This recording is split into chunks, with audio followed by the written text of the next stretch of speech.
Hey everyone, welcome to Broadband Deployment News. And some big news that could have an impact down the road, not necessarily right away. The Fifth Circuit Court of Appeals has ruled that the Universal Service Fund is unconstitutional. Be right back with more.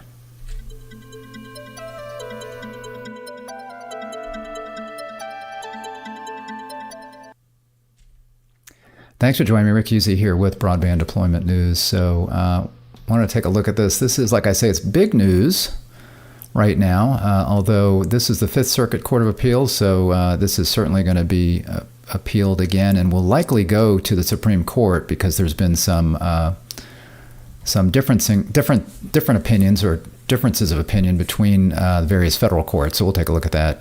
Not going to dive deep into it today. This is the story as reported in Light Reading. Fifth Circuit decision striking down USF, a severe blow, says industry. The severe blow hasn't happened yet. It certainly could if it, again, gets to the Supreme Court and they uphold this, but we'll see. The Fifth Circuit Court reversed an earlier decision and ruled the Universal Service Fund unconstitutional. Industry groups rebuked the ruling, and analysts predicted a reversal in the Supreme Court. Of course, it does present a lot of uncertainty right now as the FCC is trying to figure out what to do with the USF because it was originally created around the idea of providing universal really phone service, not so much, the whole broadband thing came in later. Everything was mostly toward making sure that people could afford phone service, those kinds of things. And, as internet turned into broadband and there were fewer and fewer traditional phone customers, then the question becomes, how do we fund all of this if we're getting less revenue through phone service, those kinds of things. So it certainly does provide, like I say, there's a lot of uncertainty now in this, even though this could be reversed and it's going to be a while before it gets there. So in a 9-7 ruling, the U.S. Court of Appeals for the Fifth Circuit ruled the USF, or Universal Service Fund, unconstitutional on Wednesday. The USF, which funds several of the FCC's high-cost and low-income broadband programs, now faces an uncertain future. As per the court's opinion, in the Telecommunications Act of 1996, Congress delegated its taxing power to the FCC. The FCC then sub-delegated the taxing power to a private corporation, that would be USAC, which we'll take a look at their website here in a minute. That private corporation, in turn, relied on for-profit telecommunications companies to determine how much American citizens would be forced to pay for the universal service tax that appears on cell phone bills across the nation. We hold this misbegotten tax violates Article 1, Section 1 of the Constitution. So they're saying it's a tax, and the FCC does have the authority to tax, but I think what they're objecting to here is the fact that there's this, it's a not-for-profit corporation, USAC, that was put together to run the Universal Service Program and manage all of the programs, the 4 programs under that. And then, as it mentions here, they, in a sense, delegate or require, I suppose, the service providers to then pay for this universal service fee, or this universal service fee that funds the program. And the providers have the option to pass that along to their consumers or not. So I think they probably all do. You'll see a USF fee on your bill. And I believe it's the provider that determines what they're going to charge based on, there's some parameters that the FCC has in there that they can't just throw anything in there. But I think there are some parameters. But I believe it's the providers that decide how much they want to charge on the bill based on what they're having to pay into the USF. So the ruling reverses an earlier decision by a 3-judge panel of the same court and sends the matter back to the FCC. So originally, the same court had 3 judges. And a lot of times you'll see that it starts out with a 3-judge panel and then went back to the same court. And here we again had a 9-7 decision, at this time overruling that.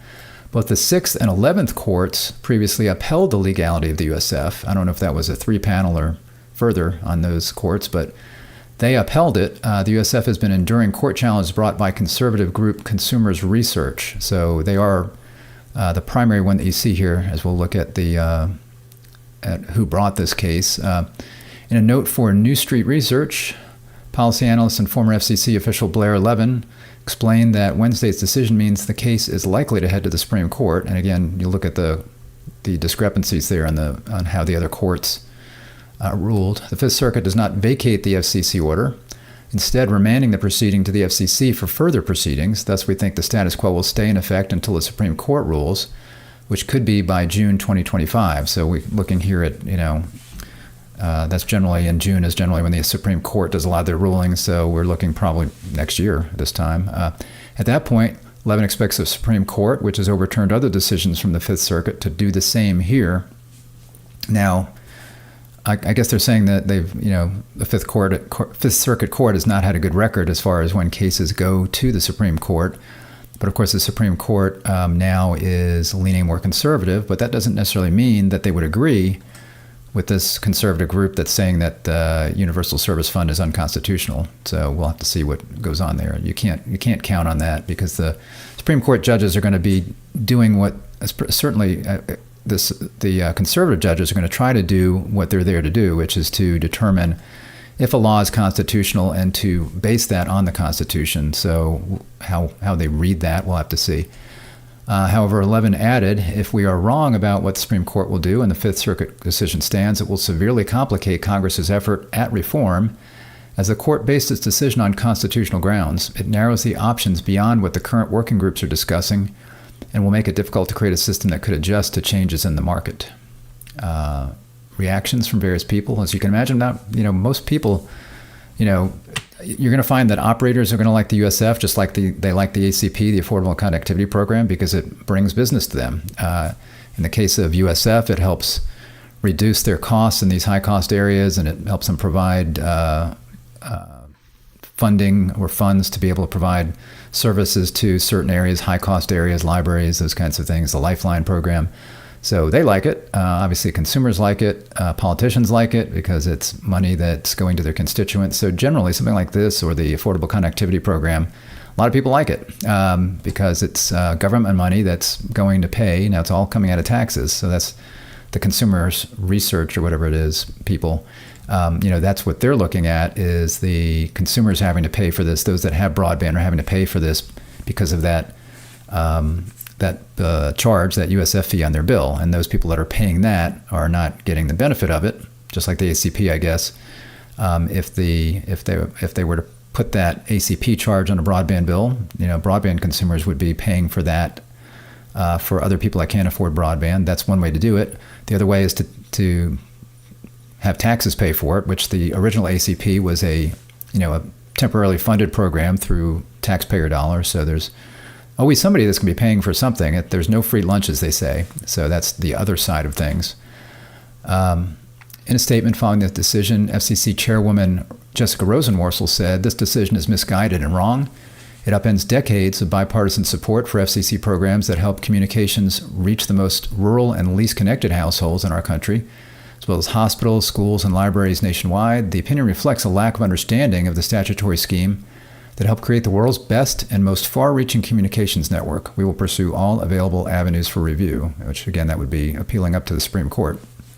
And it'd be interesting if, we don't know what's going to happen with the next presidential election, other than I think it's going to be very close. But, if Trump comes in, it would be interesting to see what the Trump administration does about this. Again, a lot of people are in favor of it.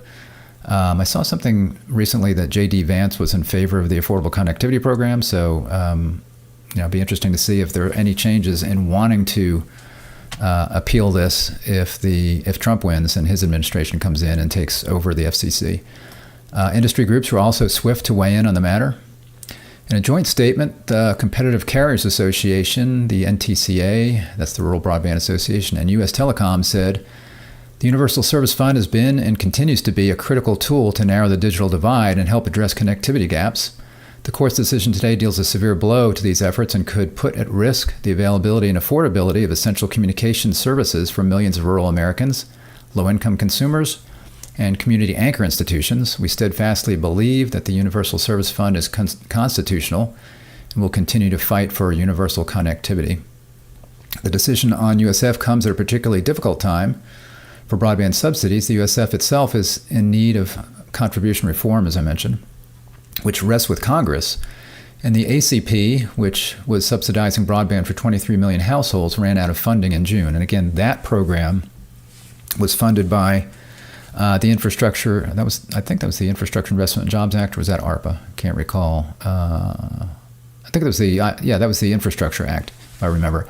And that had, I think, 19 billion, 14 billion, somewhere, lots of billions that were in there. And it lasted over 2 years, but, and that was with it starting out from zero. Well, it wasn't zero, I'm sorry. It took over for the emergency broadband benefit. Some people had switched over to that, but it started out, with not as many subscribers, up to 23 million, and it was growing. So it would take billions and billions of dollars per year to keep that program going if they were to try to redo that.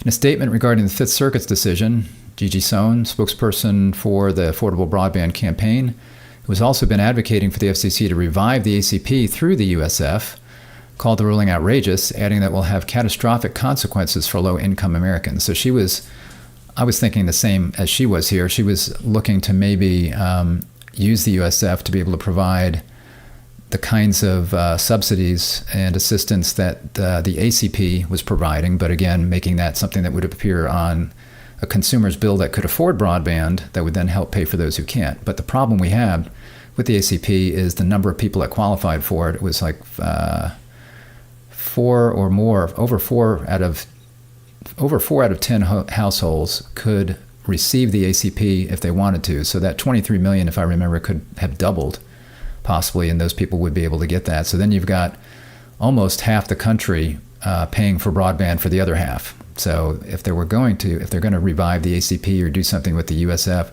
they need to determine who really needs that assistance and then how to try to make the best use of those funds.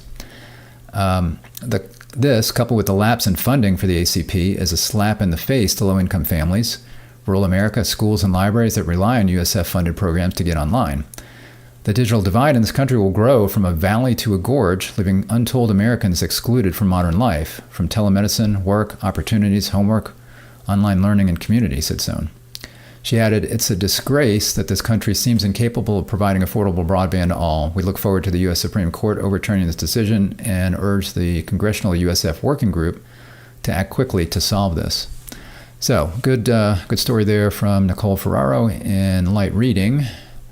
And then I was going to take a quick look at this. So this is USAC. This is their website, and particularly their FAQ here. So I just I linked to this and I linked to that article.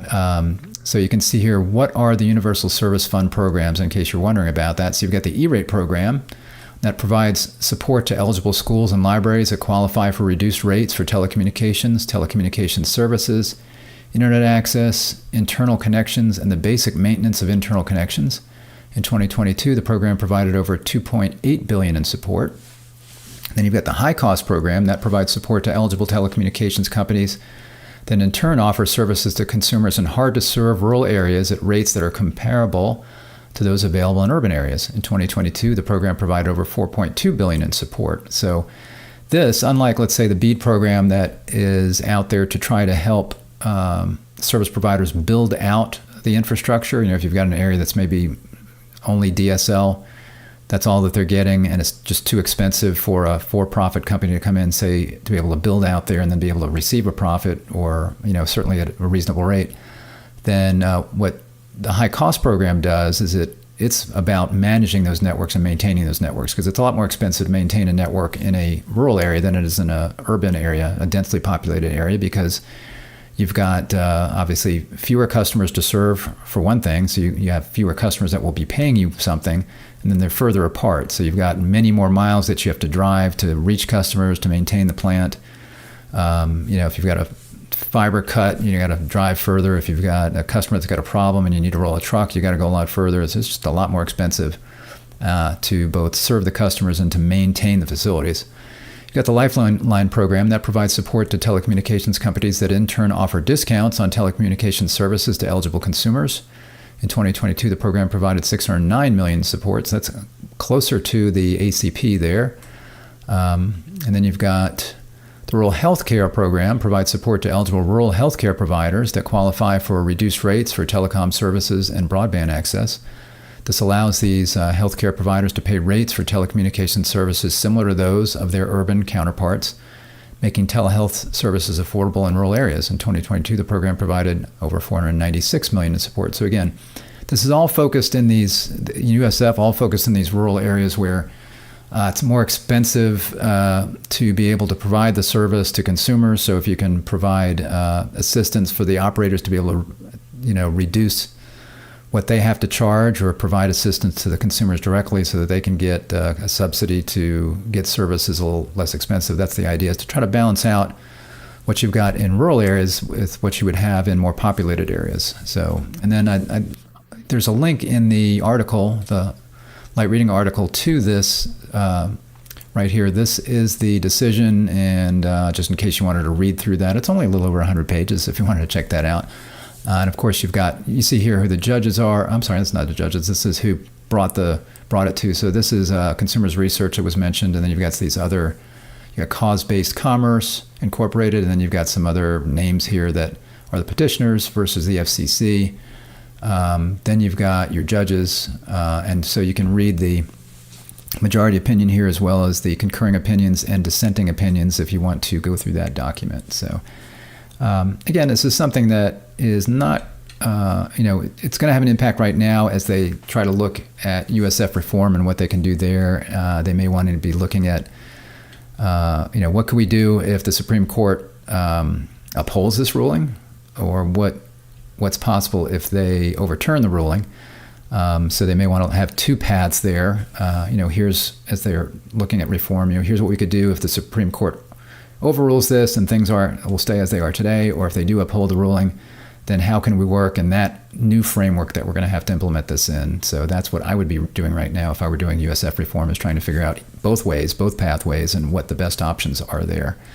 Thanks for joining me today. I appreciate it. If you're not subscribed to our channel, click the subscribe button, ring the bell to be notified when I'm live if it's not already rung. And if you like this video, if you give me a thumbs up, I'd appreciate it.